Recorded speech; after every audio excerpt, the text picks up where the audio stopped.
Hello friends. देखो, कभी आप पूछना किसी लड़के से, तलाकशुदा लड़के से पूछना कभी किसी से कि आपका तलाक क्यों हुआ, क्या रीज़न था आपका मतलब तलाक होने का, तो क्या बोलेगा कि मेरी तो जो वो थी ना, वो बदचलन थी, उसको बोलने की तमीज़ नहीं थी, उसकी ज़ुबान बहुत तेज़ चलती थी, वो मतलब चरित्रहीन थी, और पता नहीं क्या क्या मतलब उसको ठहरा देगा। जैसे कि बदचलन, आवारा, घूमती रहती थी वो तो पूरा दिन यहाँ वहाँ, मेरी सुनती नहीं थी। लेकिन वो कभी भी ये नहीं मतलब बोलेगा कि वो जो मैं उसको बोलता था, मतलब गालियाँ वगैरह देता था, थप्पड़ वगैरह कुछ भी, मतलब लड़ाई होती थी तो वो सहन नहीं कर पाती थी। वो एक इज्जतदार घर की स्वाभिमानी लड़की थी, ऐसा वो कभी नहीं बोलेगा, है ना। कभी आप पूछ लेना किसी भी से भी, किसी मतलब ये नहीं है कि वैसे भी पूछ लेना चाहे जिसकी चल रही हो, लेकिन फिर भी वो ऐसे ही बोलेगा कि नहीं, वो लड़की ऐसी है, वो लड़की मतलब मेरे लायक नहीं है, वो तो अच्छी नहीं मतलब वो करती, उसको क्या ही है, वो तो पूरा मतलब ऐसे ही घूमती रहती है, किसी के साथ बात करती है। मान लो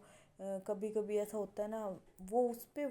ऐसे ही बोलते रहेंगे, लेकिन कभी ये अपनी गलती एक्सेप्ट नहीं करेंगे कि हाँ भाई मेरी गलती थी, मैं उससे ऊंची आवाज़ में बात करता था, मैं उसको जलील करता था, मैं उसको मारता था, उससे सहन नहीं हुआ इसलिए वो चली गई। वो अच्छी थी, पढ़ी लिखी थी, समझदार थी, सहनशील थी, लेकिन इतनी सहनशील नहीं थी कि वो पूरी उम्र मेरे को मतलब ऐसे जाती सहती रही, है ना। तो वो ऐसे नहीं बोलेगा कभी भी। वो लड़की सहे भी तो कब तक सहे भाई, उस जलील आदमी के साथ कब तक रहे। देखो, मैं तो कहती हूँ कि जिसको कल छोड़ के जाना है ना, वो आज ही चले जाए, अगर ऐसा है। अगर मान लो किसी की नई नई शादी होती है ना, देखो मैं तो क्यों बोलूँ कि भगवान ऐसा किसी के साथ करे, लेकिन है ना, मान लो आपको लगता है कि डेली डेली लड़ाई झगड़े हो रहे हैं, या फिर वो आपके ऊपर हाथ उठा रहे हैं, कुछ गाली गलौज दे रहे हैं, और आपके बच्चे नहीं हुए अभी तक, 6 महीने हो गए, 1 साल हो गया शादी को, वो दहेज मांग रहे हैं, मारने की मतलब धमकियां दे रहे हैं, कुछ कुछ बोल रहे हैं, तो फिर आप अपना मतलब कदम वहीं पे उठा लो। ये नहीं है कि 1 2 साल वेट करो, ये वो करो, तो उससे तो कुछ नहीं होगा, बच्चे हो जाएंगे और ज़िंदगी ख़राब हो जाएगी। इससे अच्छा है कि आप कदम उठाओ वहीं पे। और ये जो सिचुएशन होती है ना, ये ऐसी सिचुएशन होती है, लड़कियों को पता नहीं रहता कब मेरे को मतलब मम्मी पापा को बताना है। वो मम्मी पापा के लिए ऐसे सोचती है, नहीं बताना नहीं बताना, लेकिन फिर 2 साल हो जाएं, 4 साल हो जाएंगे, बच्चे हो जाएंगे, उसके बाद भी तो बताना तो पड़ेगा ही, क्योंकि फिर वो सहन शक्ति ख़त्म होती चली जाती है धीरे धीरे। हम कितने साल किसी का टॉर्चर सहेंगे, 1 साल, 2 साल, 6 महीने, 2 महीने, 10 महीने, 10 साल,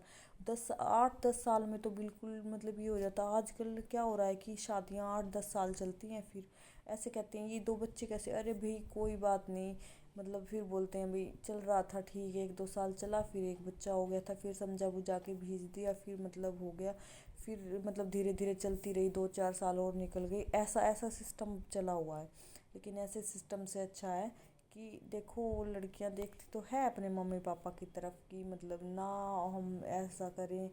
कि मतलब मेरे मम्मी पापा को, क्योंकि देखो आजकल मम्मी पापा को मतलब ये नहीं होता कि बोझ लग रही है, नहीं भाई, पड़ोसियों को बोझ लग रही है वो बेटियां जो अपने घर पे हैं। हाँ भाई, कब जाएगी, कितने दिन के लिए आई है, क्या हो गया, क्या, उसको चैन से जीने नहीं देते आजकल, कमा के खा रही है फिर भी उसको चैन से नहीं जीने दे रहे। लेकिन हाँ भाई, ऐसे नहीं जीने दे रहे तो मत जीने दो, लेकिन अपना तुम अपना अच्छे से रहो, क्योंकि देखो कोई किसी के बारे में बोलने दो, बोलने हैं, उनका मुंह है, वो बोलेंगे। आप वहाँ पे रहोगे तो भी बोलेंगे, यहाँ पे रहोगे तो भी बोलेंगे। इससे अच्छा है कि आप उनकी बात मत सुनो, उन पे ध्यान मत दो, जो अपने मतलब आपके लिए ठीक लगता है आपको वो करो आप।